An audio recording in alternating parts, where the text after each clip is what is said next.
जय अमलांबा श्रीमती सुभद्रम सद्गुरु परब्रह्मणे नमः। ध्यायामि ध्यानं समर्पयामि आवाहयामि आवाहनं समर्पयामि पादयोः वाचं समर्पयामि हस्तयोः अर्घ्यं समर्पयामि मुखे आचमनीयं समर्पयामि शुद्धोदकस्नानं समर्पयामि वस्त्रयुग्मं समर्पयामि नवरत्नपरिग्रह्यं सिंहासनं समर्पयामि धूपमाग्रापयामि दीपं दर्शयामि धूपदीपानन्तरं नैवेद्यं नारिकेल कदली फल समेत षड्रुचि उगादि पचड़ी सेमिया निवेदनं समर्पयामि। ओम प्राणाय स्वाहा ओम ज्ञानाय स्वाहा नूरानाय स्वाहा मध्य मध्य उदय नमस्कार सद्गुरु प्रभु महाराज महानैवेद्यं समर्पयामि धूपं दीपं नैवेद्यं पानीयं फलमेव च ताम्बूलं दक्षिणाध्यक्षं मंत्रपुष्पं प्रदक्षिणं नमस्कारं देशिकेन्द्र मया तुभ्यं निवेदय कृपया गृह्यतां स्वामिन्यो नाभिक्यो न चिन्तय इति श्रीलघु पूजा विधि भागवत कृष्ण द्विजन्नाविरचिता स्तोत्रभक्ति नामिद मोक्षकरं वरं। जय सद्गुरु प्रभु महाराज सुभद्रम तल्ली नमो नमः। श्रीधर शिवरामदेश सद्गुरु प्रभु महाराज नमो नमः। श्री बेलखाना लक्ष्मण देशिका प्रभु महाराज नमो नमः। पगड़ाल वेंकटेश्वर अवधूत सद्गुरु प्रभु महाराज की नमो नमः। श्री आरटल रामाराव सद्गुरु प्रभु महाराज नमो नमः। अस्मद्गुरु समारंभं श्रीकृष्ण सांदीपं मध्यमं श्री महाविष्णु पर्यंतो वंदे गुरु परंपरां सद्गुरु प्रभु महाराज नमो नमः। श्री क्रोधिनाम संवत्सर నూతన సంవత్సరం ఉగాది శుభాకాంక్షలండి అందరికీ సద్గురు కరుణ అందరికీ కలిగి అందరి మనోవాంఛలు తీరి అందరూ సుఖ సౌఖ్యాలతో ఆయుర ఆరోగ్య ఐశ్వర్య అభివృద్ధులు కలిగి మనోవాంఛలు ఏవైతే ఉన్నాయో తీరని కోరికలు ఏవైతే ఉన్నాయో అవన్నీ కూడా ఈ సంవత్సరం తీరి అందరూ అచల స్థితి అచలానందంలో ఉండాలని సద్గురుదేవుని ప్రార్థిస్తూ అందరికీ శుభాశీస్సులు పడుతూ ఈరోజు మనం వీడియోలోకి వెళ్దామండి. భాగవత కృష్ణదేశిక ప్రభులు రచించిన కందార్థాలు సభా విజ్ఞాపనం అయిపోయిందండి. గురు శిష్య అన్యోన్య దర్శనంలో ఉన్నాము. ఈరోజు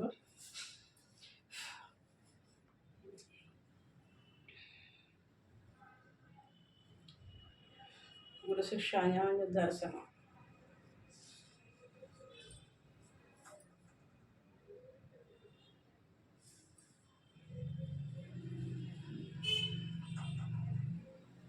సాధన సంపత్తి యుగల సాధకుడొక నరుడు ఘోర సంసారమునన్ బాధపడలేక తన పుణ్యోదయమున గురునిగాంచి గురుతర భక్తిన్ శరణాని మృక్కే మరి మరి యుక్తిన్ బోధా చేయము పుణ్య పురుష మభోంట్లకు సాధించదగు ముఖ్య సాధనాయని పల్కే గురుతర భక్తిన్ శరణని మొక్కే మరి మరి యుక్తిన్. ఎన్నో సాధనలు చేసి జన్మ సాఫల్యం కుదరక సద్గురుమూర్తి అన్వేషణలో అచల గురు పాదం పట్టుకుని మరి అచల గురువుని ప్రార్థిస్తున్నాడు. శరణాగతుడగు శిష్యుడు సాధన సంపద గలవాడు అంటే ఎక్కడో చాలా సాధనలు అన్నీ చేసిన గొప్ప పండితుడు. అటువంటి ఆయనకి సందేహ నివృత్తి కలగలేదని సద్గురు పాదం పట్టుకుని అడుగుతాడు.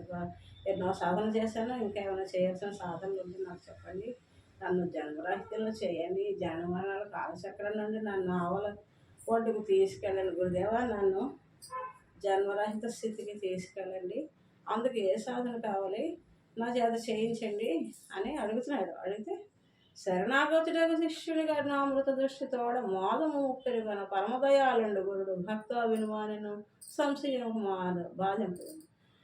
ఆ శిష్యుడిని అంత మరి విద్యావంతుడిని అంత జ్ఞాన సంపన్నుడిని చూసి సందేహం కలిగి గురువు దగ్గరికి వచ్చి అడిగినందుకు ఆ సందేహ నివృత్తి చేయడానికి ఎంతో ప్రేమతో మరి దయా హృదయంతో ఆ శిష్యుడిని మరి తన కన్నులతో చూడగానే అతనికి ఉపశమనం కలిగిపోయింది. మనోవాంఛ తీరిపోయింది అతనికి. ఎన్నో డౌట్లతో వచ్చాడు గురువు దగ్గరికి. ఆ గురు దర్శనం, ఆ గురు కన్ను చూపుతోటే మనస్సు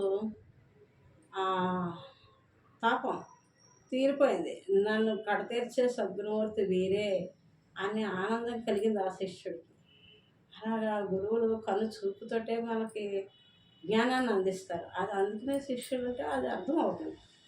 మనకి పెద్ద పెద్ద గురువులు ఎంతోమంది వస్తూ ఉంటారు. వాళ్ళ ఆశీర్వచన పూర్వకంగా మన కేసు చూసినా మనకు అది అర్థం కాక ఏటో అలా చూస్తున్నారు అనుకుని వెళ్ళిపోతాం పక్కకి. అది మనకి ఆశీర్వచనం అని మనం అప్పుడు గ్రహించుకోలేము. తర్వాత మనకి అది ఎంతో ఉపయోగపడుతుంది. ఆ సమయం వచ్చేసరికి మనకు అర్థమవుతుంది ఆ గొప్పవేత్త యొక్క చూపు. అలాంటి ప్రేమామృతమైన చూపు అన్నమాట. అతని శిష్యుడికి శర్మ పాద నమస్కారం చేసి శిష్యుడు అడుగుతానే అతను లేవదీసి చేతితోటి హస్తమస్తక సంయోగం అంటారు. నాయన శిరస్సును చేయవలసి చెప్తున్నాను, నాయన నువ్వు ఏ సాధన చేయనవసరం లేదు, నీకు సరైన జ్ఞానం నేను చెప్తాను, నువ్వు ఏ సాధన చేయనని మాటిస్తేనే నేను చెప్తాను. ఏ సాధనల జోలికి నువ్వు వెళ్ళకూడదు. ఇంకా ఎన్నో చేసేసావు, దానివల్ల నీకేం ఉపకారం లేదు. ఇప్పుడు ఏ సాధన చేయను నువ్వు మాటిస్తే నేను పరిపూర్ణ బోధ చెప్తాను అని గురువుగారు అంటారు. పద్యం చదువుకుందాం. శరణాగతుడగు శిష్యుని కరుణామృత దృష్టితోడ మోదము పెరుగన మృదువాక్యముల పరమ దయాళుడు గురుడు భక్త వినువానెను సంశయమిక బాధింపదనెను. పరిపూర్ణం ఒకటి లేనిరుకానేదొకటుండు పరిపూర్ణ మెరుకాల నెరిగి ఎరుకను మాను భక్త వినుమానెను సంశయమిక బాధింపదెను. అయినా ఏమీ లేదు, పరిపూర్ణం అనేది అంతా నిండి ఉన్న బ్రహ్మస్వరూపం ఒకటి ఉంది. లేని ఎరుక అనేది ఒకటి ఉంది. ఈ పరిపూర్ణం అంటే ఏంటి, ఎరుక అంటే ఏంటి నువ్వు క్షుణ్ణంగా తెలుసుకోవాలి. తెలుసుకున్న తర్వాత ఆ తెలుసుకున్న తెలివిని విడవడమే ఎరుకను విడిచి ఉండడం. అంతే. పరిపూర్ణం ఎరకాలని అడిగి ఎరుకను మాను. ఎరుకను ఇంక తగిలించుకోకు. నేనన్నా ఆహాన్ని విడిచి ఉండడం, ఆహాన్ని తగిలించుకోకు. అదే నిజబోధ. నిన్నంటదిక ఏ బాధ అని చెప్పి నీకు ఏ సంశయము ఉండదు అని చెప్పాడు. తర్వాత మళ్ళీ ఏ సాధన నీకెందుకు వీసానికి పనికి రావు వినుమాయ్యా నే సాధులచే విన్న బోధ ఏ సాధన లేని బోధ ఎరిగించు పోకు సాధనలందు మరిగితే రాకు. ఏ సాధన జోలిలి మేలల్లనని నీవు భాష చేసిలేని పరిపూర్ణ బోధ నేను ఎరిగించు సాధనలందు మరిగితే రాకు అని చెప్పాను. ఏ సాధన నీకు అవసరం లేదు, పరిపూర్ణం ఎరుకను విడిచి ఉండటే సాధన జోలికి ఏ సాధనతోనూ పని లేదు. పరిపూర్ణం అంటే ఏంటి, ఎరుకంటే ఏంటి అని తెలుసుకున్నాక ఎరుకను వదిలి ఉండడానికి ఏ సాధన అవసరం లేదు. ఆ ఎరుకను వదిలి ఉండడమే. ఎక్కడికో వెళ్ళి వదలక్కడ ఉన్న చోటే నువ్వు ఎక్కడంటే అక్కడే నీలో కలిగే ఈ ఏదైతే ఉందో తెలివి, తెలుసుకునే తెలివి ఏదైతే ఉందో అదే బ్రహ్మం అనుకుంటారు అందరూ. అది బ్రహ్మం కాదు, అదే మహామాయ. ఆ మాయను దాటి ఆమెల స్థితి నిజస్థితి తెలుసుకుని ఉండడమే. పరిపూర్ణంలో లయం అయిపోవడమే. పరిపూర్ణాన్ని తెలుసుకొని పరిపూర్ణ స్థితి కలిగి ఉండడమే. ఆ ఉన్నానన్న భ్రామ కూడా ఉండకూడదు. భావం అభావం అవ్వాలి. భావతీత బట్ట బయలని భావించిన భావము అభావము చేయగను గురుదేవా బ్రోవరావా గుర్తురహితు చేయువేగా అని పాట ఉంది. పెద్దలు పడేవారు మా గురువుగారు. భావము అభావం అవ్వాలి. భావతీత భావం అభావం అయిపోయిన దానికి అతీతమైపోయిన స్థితి, బట్టబయలు స్థితి, ప్రపంచ భ్రాంతి లేని స్థితి, ఆత్మాతీత స్థితి బట్టబయలు. అదే భావతీత బట్ట బయలని భావించి దేనితో అయితే భావిస్తున్నావు బట్టబయలు స్థితిని, ఏదైతే తెలుసుకున్నామో భావించిన భావము అభావము చేయగను. ఏదైతే జ్ఞానంతో మనం తెలుసుకుంటున్నామో బట్టబయలు స్థితి ఇది, ప్రపంచాతీతం ఆత్మాతీతం పూర్ణం అని తెలుసుకుంటున్నామో దాన్ని విడిచి ఉండాలి. తెలుసుకున్న తెలివిని విడిచి ఉండాలి. అది నిజస్థితి. స్థితి కాని స్థితి, అచల స్థితి. అది కలిగి ఉండు. ఇంక ఏ సాధనల జోలికి నువ్వు వెళ్ళకు. ఈ సాధన చేయడానికి ఏ సాధనలు అవసరం లేదు. ఉన్న తెలివిని విడిచి ఉండడానికి, ఏమీ లేని స్థితి కలిగి ఉండడానికి ఏ సాధన అవసరం లేదు. నువ్వు ఏదైనా సాధనలను మరిగితేవో నా దగ్గర రాకు. ఈ పూర్ణబోధ కావాలని కోరుకోకు. నువ్వు ఏదైనా సాధనకు అలవాటు పడి అందులో నీకు మోజు కలిగితే, అది బాగుంది అనిపిస్తే నువ్వు దానికే వెళ్ళిపో. ఈ బోధ నేర్చుకోవాలని రాకు. ఇది జనన మరణాలు దాటే నిజస్థితి. ఇదేమి ఆపేక్ష లేకుండా కేవలం ముక్తి మార్గం కావాలని ఆశించే, ఎక్కడో కోటాను కోటల్లో ఏ ఒక్కరికో లభించే అమృత తరంగాలన్నమాట ఈ వచన బోధ అంటే. అది ఆశించిన వాళ్ళకి క్షణంలో లభించే ముక్తిధామం. నువ్వు ఏ సాధన చేసి ఏదైనా కావాలని మోజపడితే అలాగే పో. ఈ పరిపూర్ణ బోధ కావాలని రాకు. నువ్వు ఏ సాధన జోలికి వెళ్ళనని నువ్వు భాష చేయాలి. నువ్వు ఒట్టివేయి. నువ్వు ఏ జోలికి వెళ్ళ, నాకు ఏది వద్దు, నన్ను తరింపజేయని గురుదేవా, నువ్వు ఈ బోధే కావాలి, ఈ బోధే కావాలి, ఈ జ్ఞానస్థితే కావాలి. జన్మ మరణాలు రహితమయ్యే విధానం ఎదురు లేదు. జన్మ కారణమయ్యేదే అన్నీ కూడాను. అవి కాకుండా నిజస్థితి తెలుసుకుని లేనివాడు అవ్వాలని తీవ్ర తపన ఉంటే మాత్రమే రా. ఏదైనా అపేక్ష ఉండి ఏదైనా సాధన చేస్తానంటే చేసుకో, అలాగే వెళ్ళిపో. నువ్వు ఎందుకు దేనికి వెళ్ళనని భాష చేస్తే నీకు పరిపూర్ణ బోధ నేను చేస్తాను, చెప్తాను అని గురువుగారు గట్టిగా నొక్కి ఒక్కడానికి చెప్తున్నారు. ఎందుకంటే ఇతర ఆలోచనలు ఇతర ధ్యాసకి వెళ్తే అది చంచలత్వం అవుతుంది, అచలత్వం అవ్వదు. అచలత్వం కావాలంటే ఆ ఉన్న నిజస్థితి, ఆ తిన్ననైన స్థితి తెలుసుకొని, ఇది తెలుసుకునే తెలివి ఏదైతే ఉన్నదో లేకుండా చేసుకోవాలి. అహం రహితం, అది నిజస్థితి అని గురుగారు చెప్తున్నారు. గురువార అంటే శిష్యుడికి అర్థం కాలేదు. పరిపూర్ణం ఒకటి లేనెరుక అనేది ఒకటుండు, పరిపూర్ణం ఎరుకాలనెరిగి ఎరుకను మాను భక్త వినుమానను సంశయమిక బాధింపదను అని సింపుల్గా చెప్పారు గురువుగారు. అప్పుడు శిష్యుడికి అర్థం కాలేదు. అది అడుగుతున్నాడు. గురువర పరిపూర్ణం వలన ఎరుకను ఇవి రెండు ఎట్టి వెరుకోద్భవం ఎందు ఎరుక జను చోటు ఎయ్యేది ఎరుకను నేనెట్లు విడిచేది ఎరిగించుమనను. అట్లైన గురుడు ఎరిగించునను. చరణాధువులను రెండు కరమూలగొని తన శరమున ధరించి శరణాన్ని ఆ శిష్యుడు ఎరిగించుమనను. అట్లనే గురుడు ఎరిగించునను. సరే, అది చక్కగా అడిగాడు. పరిపూర్ణం ఒకటి ఉంది, లేని ఎరుక అనేది ఒకటి ఉంది. పరిపూర్ణం ఎరుకాలను రెండింటినీ ఎరిగి ఎరుకను మాను అని చెప్పారు గురువుగారు. చెప్తే ఇదేదో బాగానే ఉంది. మరి ఆ పరిపూర్ణం అంటే ఏంటి, ఎక్కడ ఉంటుంది, ఎరుక అంటే ఏంటి, అది ఎలా ఉంటుంది, అది ఎలా ఉత్పత్తి అయ్యింది ఎరుక, నేను ఎలా వదలాలి దాన్ని, ఇవేమీ అతనికి అర్థం కాలేదు.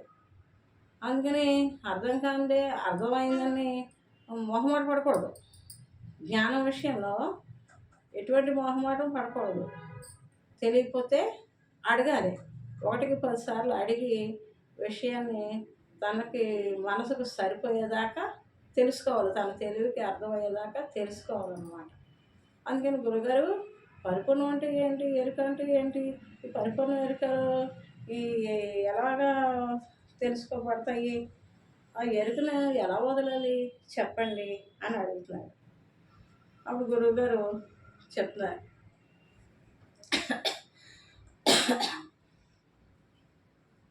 పరిపూర్ణం ఎరుక, అట్లనే గురుడు ఎరుక. అలాగే నీకు చెప్తాను,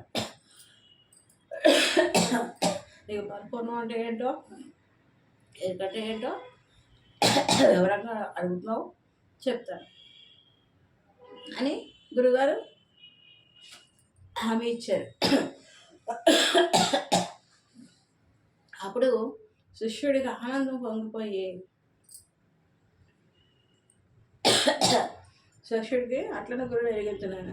అప్పుడు గురువుగారు కాళ్ళ దగ్గరికి వంగుని గురువుగారు కాళ్ళ దగ్గర ఉన్న ధూళిని తీసుకుని శరణాధూళిని 2 కరములా చేయకొని 2 చేతులతోటి ఆ గురువుగారు కాళ్ళ దగ్గర ఉన్న మట్టిని తీసుకుని శిరమును ధరించి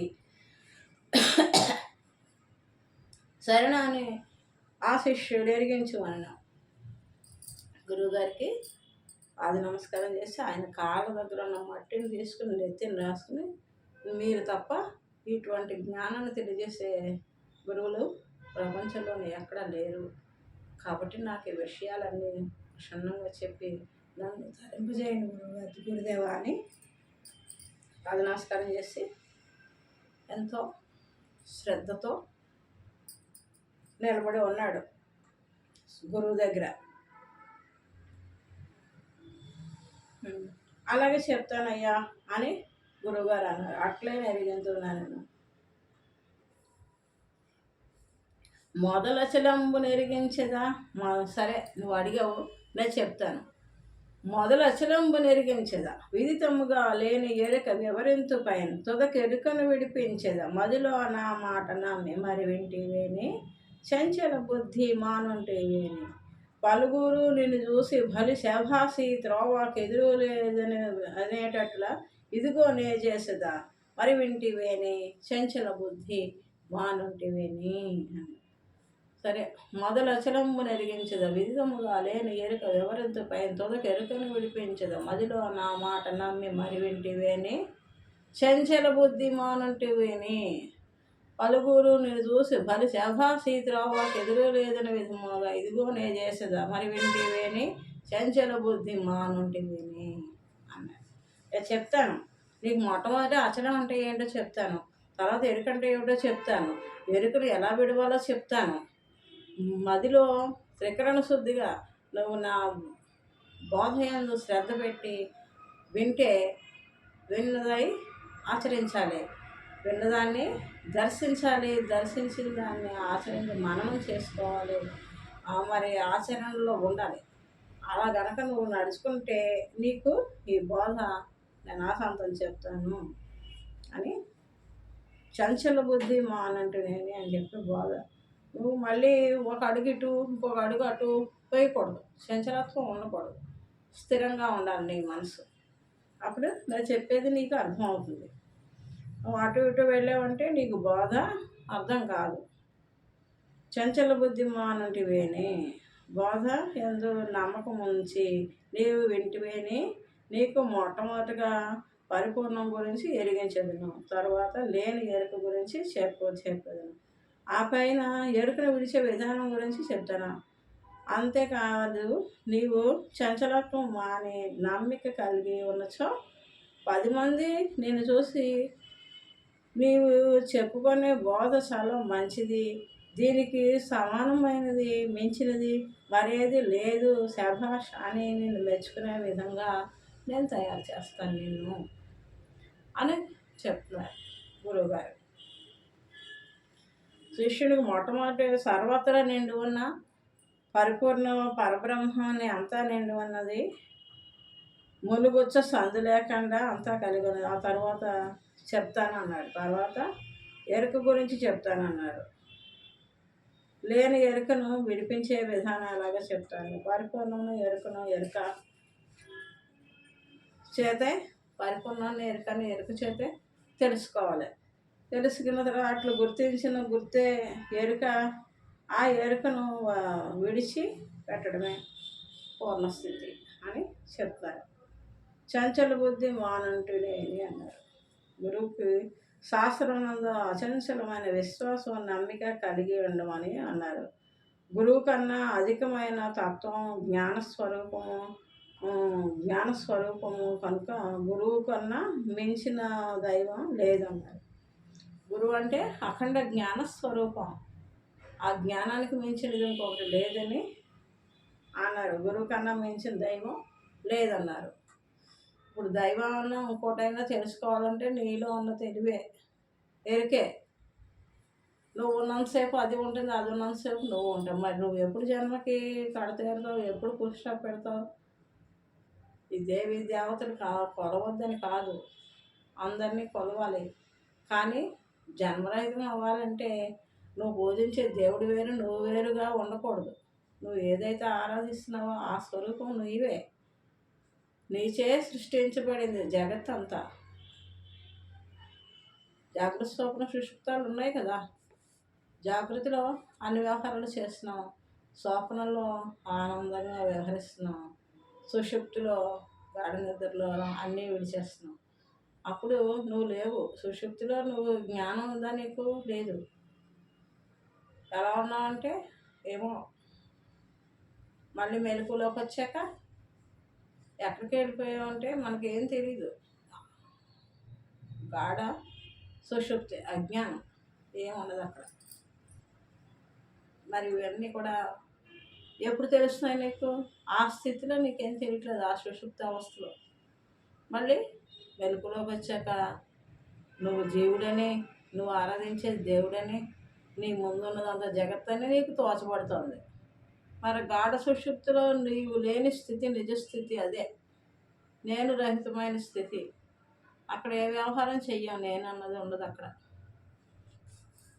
గాఢ నిద్రలో అక్కడేముంది? ఏమీ లేదు. అదే బ్రహ్మస్వరూపం. ఏమీ లేనిది అయితే ఉందో మన తెలివికి అందనిది, మన తెలివితే ఊహించినది, తెలుసుకునేది కాదు, తెలియబడేది కాదు. ఏదైతే ఉందో నిజస్థితి, దాన్ని ఈ ఎరుకతోటే తెలుసుకుంటున్నాం. పరిపూర్ణాన్ని, అంతా నిండు ఉన్న బ్రహ్మస్వరూపాన్ని కూడా ఈ ఎరుకతోటే తెలుసుకుంటున్నాం. ఈ తెలుసుకునే తెలివి ఏదైతే ఉందో దాన్ని విడిచుండమని చెప్తున్నారు గురువుగారు. అప్పుడు సందేహ నివృత్తి కలుగుతుంది, నీకు జన్మల బాధ తప్పుతుంది అన్నారు. అధికమైన తత్వము, గురువు కన్నా అధికమైన తత్వము జ్ఞానస్వరూపం కనుక గురువు కన్నా మించిన దైవం లేదన్నారు. నమ్మిక వల్ల దేవతల క్షేత్రయాత్రల అందు చంచలత్వం మానే శ్రద్ధతో నిలిపి విన్నట్లయితే పరిపూర్ణ పరబ్రహ్మం తెలియబడుతుంది. శ్రద్ధవాన్లపదే జ్ఞానం అన్నారు. కనుక ఈ చంచలత్వమును మానే గురువాక్యమును నమ్మి అప్పుడే జ్ఞానం తెలియబడుట, అట్టి జ్ఞానమైన ఎరుకను విడుచుట జరుగుతుంది. మరి అమావాస్య ఈరోజు గోదావరి స్నానం చేయాలని, లేకపోతే గంగా స్నానం చేయాలని, ఎక్కడో కావేరిలో పుష్కరాలు అవుతున్నాయి, అక్కడికి వెళ్ళి పుష్కర స్నానం చేస్తే పాపాలన్నీ పోతాయని ఏవో భ్రమలు ఉంటాయి కదా. ఆ భ్రమల్లో పడకు. గురువాక్యం చేత నీ పూర్వజన్మ కర్మ పూర్తిగా దగ్ధమైపోయింది. చేస్తున్నదంతా కూడా మనం గురువు ఆజ్ఞగా నడుచుకుంటున్నాం. మళ్ళీ పోగేసుకెళ్ళేది కూడా లేదు. అంత గురు చరణాల విందార్పణ వస్తూ గురు చరణాలకి అంకితం చేసేస్తాం.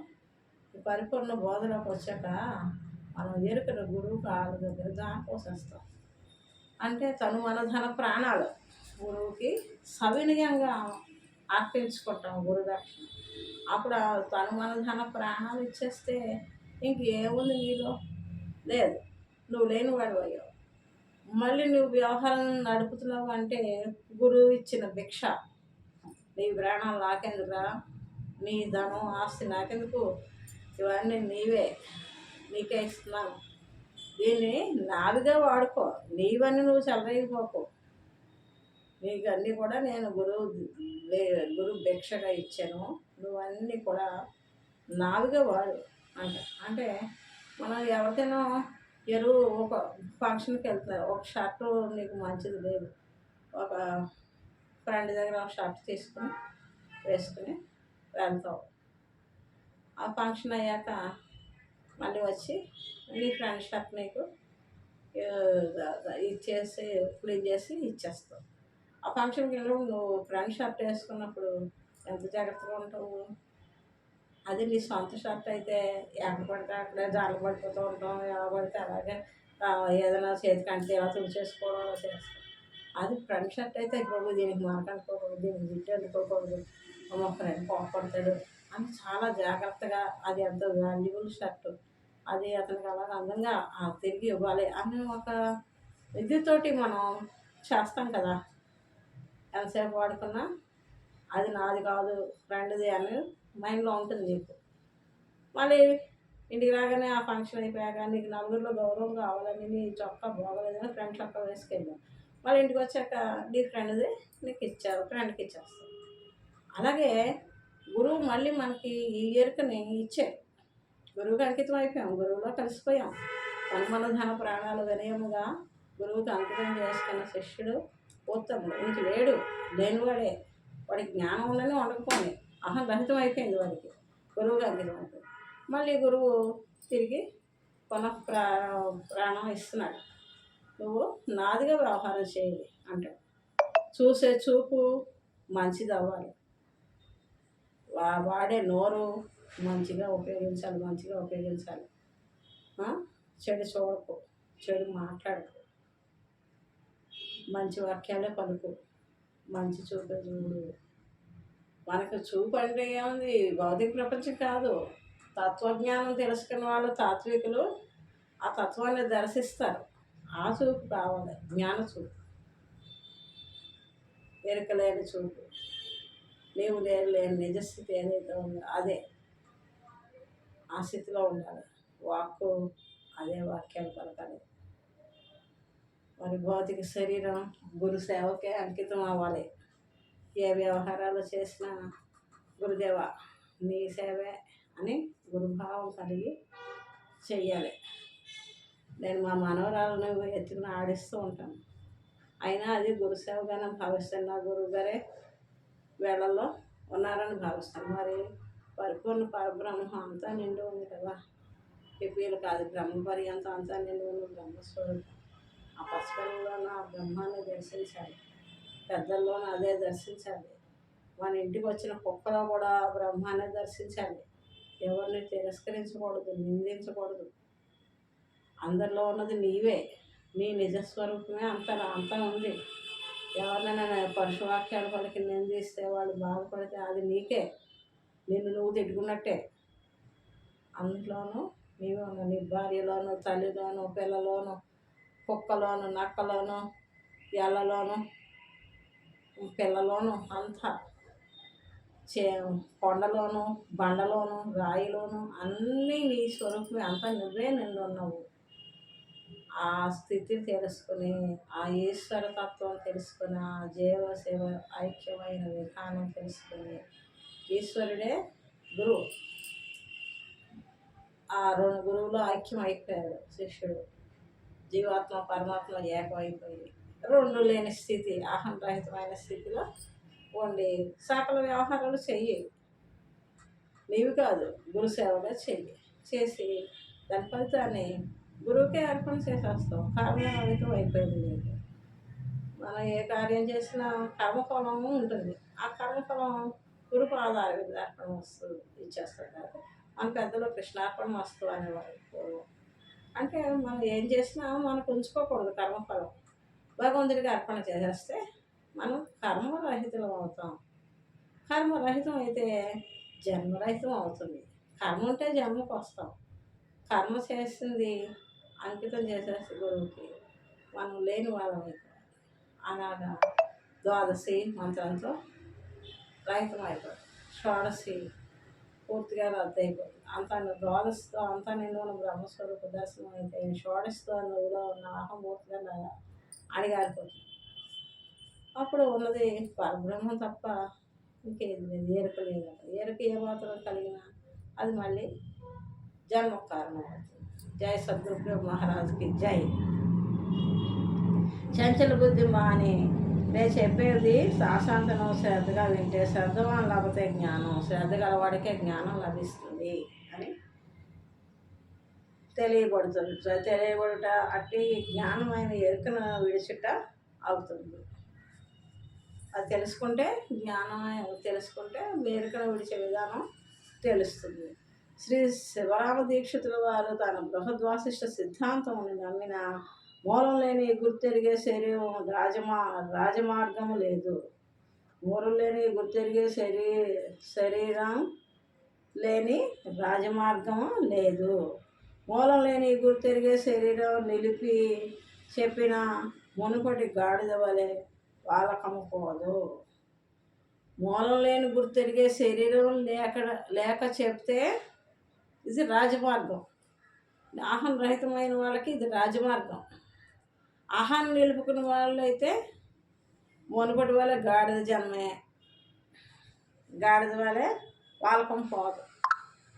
ఎన్నో జన్మలు గాడిద జన్మలో కుక్క జన్మలు అన్నీ ఎత్తింది ఈ అహం. నేను అనే తపన ఏదైతే ఉందో అది అన్నిట్లోనూ దూరి చివరికి పుణ్యకర్మ విశేషంతో మానవ జన్మకు వచ్చి ఈ అచల గురువు పాదం పూర్వపుణ్యోదయమున అచల గురు పాదం పట్టుకుని అచలతత్వాన్ని తెలుసుకుని ఆహంరహితమైన విధానంలో ఉండి చెప్తే మూలం లేని ఈ గుర్తెరిగే శరీరం, మూలం ఏది లేదు దీనికి అని ఈ గుర్తెరిగే శరీరం అంటే అహంకారం. అహంరహితమైన ఆత్మతత్వం, ఆత్మాతీత స్థితికి వెళ్ళిన వాళ్ళకి ఏ బాధ లేదు. రాజమార్గం ఇది. ఆహాన్ని నిలుపుకుని చెప్తే మునుపటి వల్ల గాడిద వాళ్ళకం పోదు వాళ్ళకి. అందుకే మొదటగా బయలు ఉన్నది కదా అని నిత్యం 100 మార్లు దినాలు చెప్పవాలి అని రాసినారు. కనుక కృష్ణ ప్రభువులు మొదలచలము నిర్మించదా అన్నారు. భగవత్ కృష్ణదేశ ప్రభువు వారు మొట్టమొదటి అచలాన్ని నిర్మించదని చెప్పారు. శివరామదీక్షితుల వారు ఏమన్నారు? బయలు ఉన్నది కదా అన్నారు.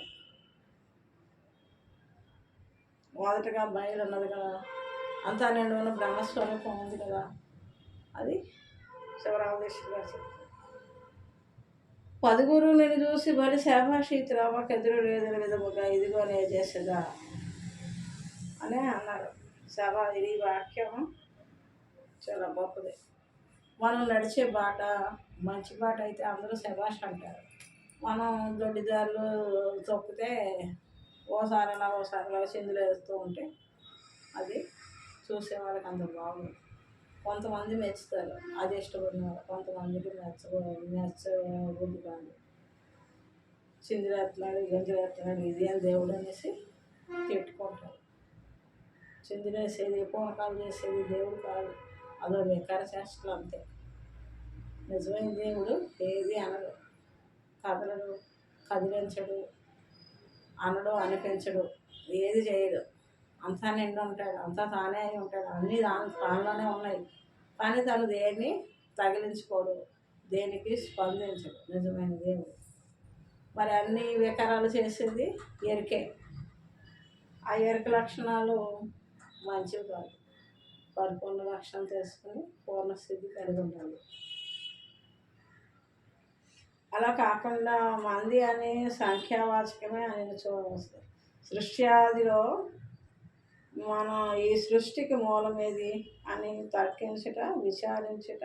అప్పుడు ఈ సృష్టికి మూలం సత్ పదార్థం, అసత్ పదార్థం అని అంటారు. సత్ పదార్థం, అసత్ పదార్థం అంటారు.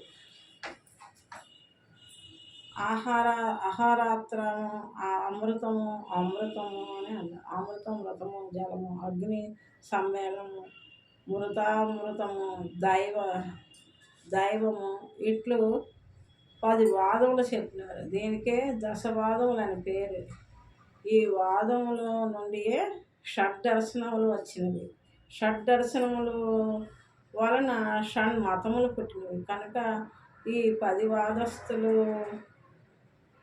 వాదనలకు వారు కూడా నీ సిద్ధాంతమును చూచి ఈ సిద్ధాంతమే సరి అయినదని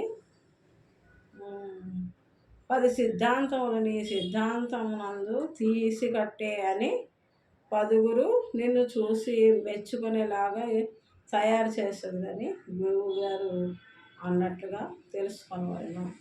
10 మంది నిన్ను చూసి శభాష్ అనేలాగా అంటే 10 మంది అని కాదు, 10 సిద్ధాంతాలు.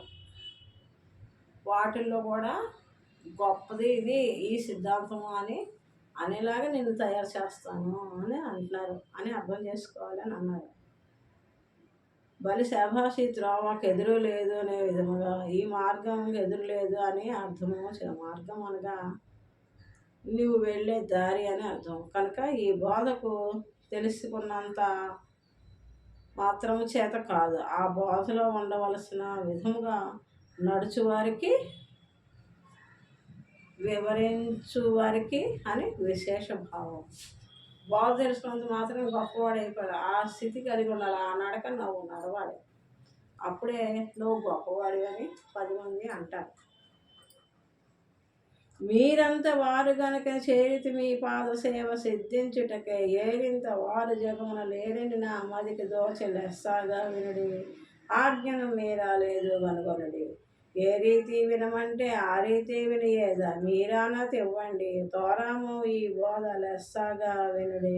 ఆజ్ఞకు మీరలేదు కనుగొనడి అన్నారు. మీరంత గొప్పవారు కాబట్టే మీ పాదాలు పట్టుకున్నాను గురుదేవా. మరి మీ మీ పాదసేవ సిద్ధించి తిని మీ అంతటి గొప్పవారు జగత్తులో ఎక్కడా లేరు. అందుకని మీ దగ్గరికి వచ్చాను. కనుక మీరు నాకు బోధ చెప్పండి, అచల జ్ఞానం తెలియజేయండి. మీరు ఎలా వినమంటే అలా వింటాను, ఎలా కూర్చోమంటే అలా కూర్చుంటాను. మీ ఆజ్ఞకు తిరుగులేదు. మీరు ఎలా ఆనందిస్తే అలా నడుచుకుంటాను అని శిష్యుడు గురువుగారిని అడుగుతున్నారు. మీరు ఆనతి ఇవ్వండి. తోరము ఈ బోధ లెస్సగా బోధ లెస్సగా వినుడి. ఆజ్ఞకు మీరలేదు కనుక మీ ఆజ్ఞకు మీరు ఎంతసేపు బోధ చెప్తే అంతసేపు వింటాను. నాకేదో పని ఉందని లేచి వెళ్ళిపోను. మీరు ఎలా కూర్చోమంటే అలా కూర్చుంటాను. నాకు కాళ్ళు దప్పలట్టే కాళ్ళు దప్పుకోవడం చేయను. చెప్పండి. మీరు ఎక్కడ చెప్తారంటే అక్కడికే వచ్చి వింటాను బోధ. నాకు ఇంట్లో ఏసీ రూమ్లోనే చెప్పమని నేను అడగను. మీ గురు సన్నిధి మీరు ఎక్కడికి రమ్మంటే అక్కడికి వస్తాను. మీరు ఎలా కూర్చోమంటే అలా కూర్చుంటాను, ఎలా ఉండమంటే అలా ఉంటాను. నాకు ఈ జ్ఞానాన్ని తెలియజేయండి అని మీ అంత గొప్పవారు లేరని మీ దగ్గరకు వచ్చాను. అంతది తిరిగి కాచి వడబోసేసాడు. ఎక్కడ తనకి ఆత్మరహితమైన స్థితి, నిజస్థితి, జన్మరహితమైన స్థితి ఎవరో చెప్పలేకపోయారు. కనుక ఈ గురువు గారి దగ్గరకు వచ్చి అడుగుతున్నారు అన్నమాట. స్వామి మీరు 10 మంది చూసి బడి అని అనుకునేలాగా చేయగలరని భావించి మీ అంతటి వారు ఈ లోకంలో లేరని నా మనసులో గట్టిగా తోచి మీ పాదసేవ చేసుకొని సిద్ధి పొందాలని మీ సాన్నిధ్యం నాకు వచ్చి తిని ఈ గొప్పదైన బోధ క్రమ పద్ధతిలో చెప్పటంలో నన్ను ఏ విధంగా వినమంటే ఆ విధంగా వింటాను. ముందు ఏ విధంగా వినుమందులో ఆ విధంగా వింటాను. అందులో మీ ఆజ్ఞకు బద్ధుడై ఉంటాను. అట్లా ఉండి వినగలను అని శిష్యుడు అడుగుతున్నాడు. గురుపాద సేవా భాగ్యం దొరుకుట చాలా దుర్లభం. గురుసేవ భాగ్యం దొరుకుట చాలా కష్టమైందన్నమాట. దుర్లభం త్రిషు లోకేషు 3 లోకాల్లోకి కూడా చాలా కష్టమైంది గురుసేవ భాగ్యం దొరకడం. కేవల దైవానుగ్రహం గ్రహీతులకు మాత్రమే లభ్యమవుతుంది. కేవల దైవానుగ్రహీతులకు మనుష్యత్వం, మోక్షత్వం, మహాపురుష సంశ్రయ అన్నారు మహర్షులు. కనుక మహాపురుషుల ఆశ్రయం దొరకటం మనుష్యత్వం అనేది మనుష్యులకు మాత్రమే. ముముక్షుడు దుర్లభమైనది. అందుకే యత్పాదరేణుర్వైనిత్యం కోపి సంసార వారిధౌ సేతుబంధాయతే చాథ దేశికం ఉపాస్మహే అని గురుగీతలో చెప్పబడింది. సంసార సముద్రము దాటుటకు ఏ గురువు యొక్క పాదరేణువే వారధిగా అగుచున్నదో అట్టి సద్గురువును సేవించుచున్నాను. కనుక జన్మబంధం నుండి తప్పించుకొనుటకు ప్రయత్నము చేయు శిష్యునికి సద్గురు పాద సేవా భాగ్యములకు మించిన వారి ఏది లేదు. అందుచే ఈ పద్యంలో మీ పాద సేవ సిద్ధించుటకై అన్నారు. సద్గురు పాద సేవ సిద్ధించుటకై అన్నారు. గురువాజ్ఞకు బద్ధుడై ఉండవలను. బాధ నేర్చుకునే శిష్యుడు ఎలా ఉండాలి? మళ్ళీ ఏదో టైంపాస్కి వచ్చామా చెప్పండి అన్నాం, ఇంకో సెల్ ఫోన్ ఎలా వెళ్ళుకుంటూ చెప్పండి అన్నాం, అలా ఉండకూడదు. ప్రపంచాన్ని విడిచి ఉండాలి. ప్రపంచాతీతం కదా ఇది, ఆత్మాతీతం. తెలుసుకునే తెలివిని కూడా విడిచి ఉండాలి. తెలుసుకునే తెలివి ఎప్పుడు విడవాలంటే తెలుసుకోవాల్సింది తెలుసుకున్నాక విడవాలి. తెలుసుకోవాల్సింది ఎరుకుతోటే తెలివితోటే తెలుసుకుంటాం, తర్వాత తెలివి లేని స్థితికి వెళ్ళాలి.